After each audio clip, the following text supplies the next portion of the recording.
Saya Waalaikumsalam.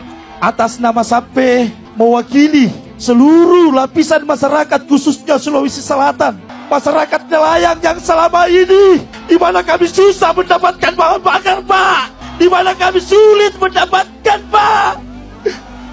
Begitu juga dengan saudara-saudara kami para petani, sudah sulit, mahal lagi, Pak. Olehnya itu, Pak, kami tidak butuh makan gratis. Kami tidak butuh susu gratis, Pak. Yang kami butuhkan kesetaraan, Pak. Hola netizen yang tercinta, media sosial dihebohkan dengan aksi seorang pria yang mengaku bernama Sape dalam agenda kampanye Anies di Parepare, Sulawesi Selatan. Dengan mengenakan topi caping, Sape menangis sesegukan saat menyampaikan aspirasinya kepada Anies. Momen tersebut terekam dan viral di media sosial. Video tersebut menuai reaksi netizen yang berbakti. Banyak yang menilai itu hanyalah sebuah gimmick lantaran Sape sendiri adalah salah satu caleg dari PKS. Usut punya usut, Sape rupanya adalah juru bicara PKS Parepare. Ia juga caleg nomor urut 1 dari PKS untuk Dapil Bacu Kiki Barat. Nah, gimana nih menurut netizen yang terhormat? Silahkan berkomentar ya.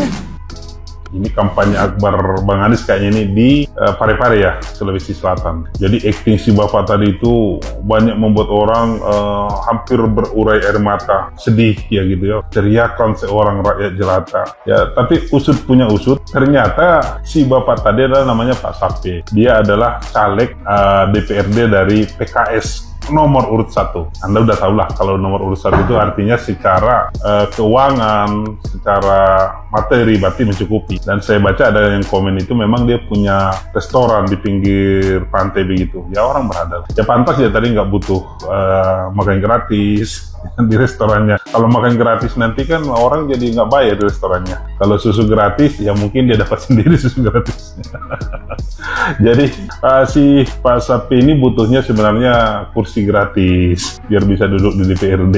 Saya tadi ngakak juga setelah tahu infonya itu saya perhatikan ya wajah Bang Anies. Dia seperti menahan tawa lah gitu. Ya mungkin dalam hati kecilnya pintar juga nih anak buah saya ini, pemilih saya ini meniru saya mungkin gitu. Jadi memang kumpulan-kumpulan paslon 01 ya, gerbang 01 ini banyak sekali sandiwaranya. Pintar-pintar mereka. Nah saya sih ngusulin aja PKS itu ganti aja namanya jadi Partai Kumpulan Sineas, ahli-ahli bikin film gitu.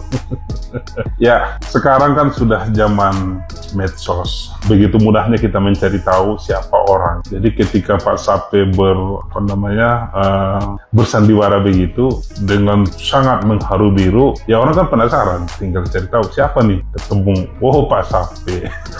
Ternyata orang berada juga yang gitu. Ya, maksud saya tidak ada apa-apa lah. Biasalah, semua orang berusaha untuk mendapatkan hati rakyat dengan berbagai cara. Tapi saya tetap meyakini ya, sudah saatnya kita melakukan kampanye-kampanye yang lebih jujur. Ya, boleh saja kan harusnya tidak usah menyinggung programnya Pak Jokowi dan Mas Gibran. Susu gratis, makan gratis, nggak perlu bilang aja saya butuh Bapak karena Bapak adalah Imam Mahdi saya, seperti kata Abah Aos, itu kan tidak ada masalah. Atau yang seperti kemarin manggil Abu Jibril, berdasarkan bisikan Jibril kepada saya. Ya, kita orang pendukung Pak Prabowo dan Mas Gibran tidak bisa ngomong kan, tapi karena kalian sindir tidak butuh susu gratis, tidak butuh makan gratis, ya karena Bapak kaya. Kan tidak semua orang sekaya Pak Sape, makanya nggak semua orang bisa maju jadi caleg ya. Masih banyak rakyat kita yang butuh ya. Dan ini bukan masalah perut, ini masalah perlengkapan gizi biar ke depan terciptalah generasi muda kita yang pintar, generasi emas, karena kita menuju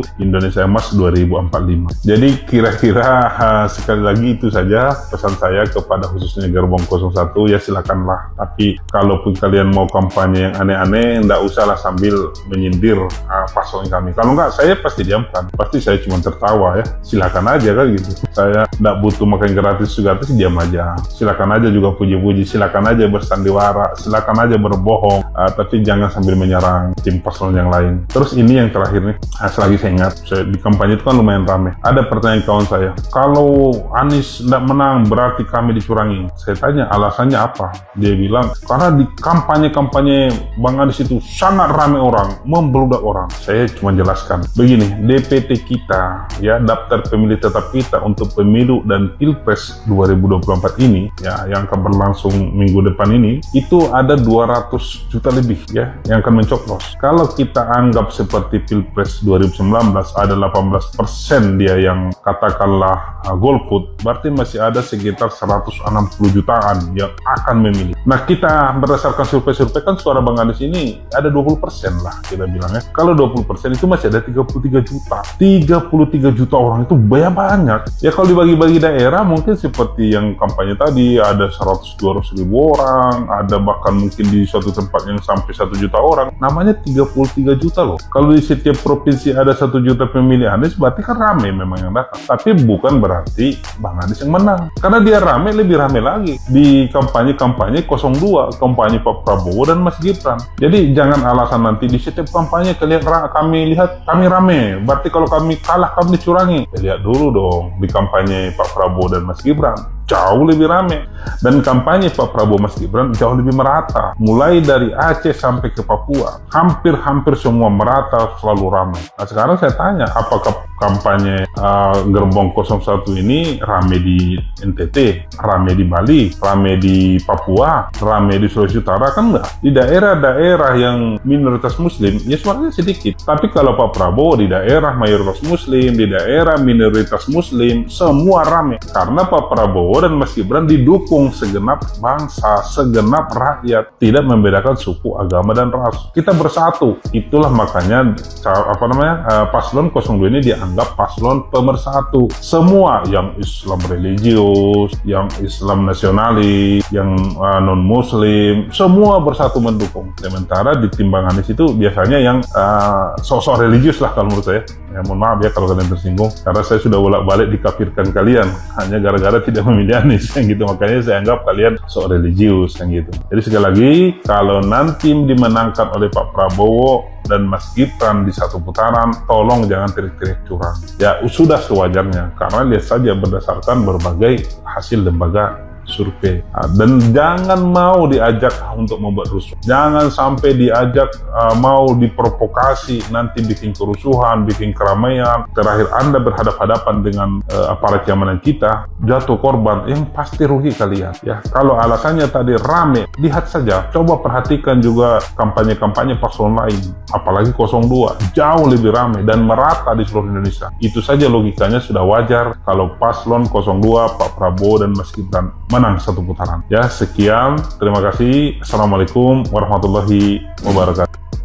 Berita viral kali ini, ada seorang petani yang naik panggung saat Pak Anies berorasi. Di atas panggung, petani ini curhat kepada Pak Anies tentang keluh kesah kehidupannya yang pahit. Dan petani ini juga bilang kalau misalkan dia nggak butuh makan gratis dan susu gratis. Tapi guys, yang jadi petani ini adalah seorang caleg. Tapi Pak, saat Bapak berkeluh kesah kepada Pak Anies, kenapa yang disebut cuma makan gratis dan susu gratis? Kenapa Bapak nggak nyebutin internet gratis juga, Pak? Biar adil dong, Pak, iya kan? Ya, terlepas dari settingan atau tidaknya, yang jelas Bapak ini sudah menyampaikan atau mewakilkan keluhan dari masyarakat. Tapi ini sebuah negara, bukan panggung sandiwara. Kita perlu kasih aplaus guys ya, permainan yang seperti ini ya, drama-drama yang seperti ini kita kasih aplaus. Karena apa? Kita nggak perlu nonton sinetron ya, kita nggak perlu nonton sinetron di TV ya. Kita sudah disuguhkan ya drama yang luar biasa gitu untuk bangsa ini guys gitu ya. Ini adalah salah satu calon ya yang ini memimpin bangsa atau negeri ini gitu ya. Dia pintar sekali bermain-main seperti ini ya. Ini nggak perlu pelatihan ini guys, nggak perlu pelatihan ya. Kita tinggal minta seseorang untuk membuat sesuatu ya, keren guys, keren gitu ya. Tapi hari gini guys, hari gini kita disuguhkan seperti ini gitu. Masyarakat itu udah cerdas, masyarakat itu udah pintar gitu. Netizen itu juga sudah pintar gitu ya.